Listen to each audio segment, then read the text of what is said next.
दोस्तों, जिंदगी हादसात से इबारत है। कौन शख्स होगा कि जिसे जिंदगी में कभी कोई छोटा मोटा हादसा पेश ना आया हो।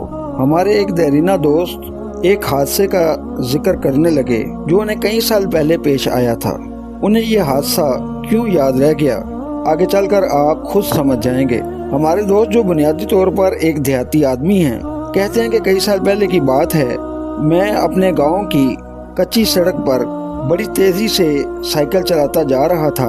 मेरे आगे एक 70-80 साल बूढ़े बाबा जी जा रहे थे। मैं जब उनके करीब पहुंचा तो साइकिल का तवाज़ुन कायम न रख सका। नतीजतन मैं उनके साथ बड़ी जोर से टकरा गया। वो बुरी तरह गिर गए। गिर तो मैं भी गया। वो बाबा जी बड़ी मुश्किल से उठे। तकलीफ के आसार उनके चेहरे पर नुमायां थे। मैं तैयार था कि वो मुझको बुरा भला कहेंगे, जो कि उनका हक भी था क्योंकि कसूरवार मैं था। मगर मेरी तवक्को के बरखिलाफ वो मेरे पास आए और बड़ी शफीक मुस्कुराहट लबों पर सजाए हुए कहने लगे, पुत्र कोई चोट तो नहीं लगी। मैं बड़ा शर्मसार हुआ और कहने लगा, बाबा जी टकराया तो मैं हूँ आपके साथ। कहने लगे, पुत्र तू केड़ा जान के टकराया से। वो कहने लगे कि उनके आला इखलाक की वजह से बरसों पहले होने वाला ये वाकया मुझे कभी नहीं भूलता।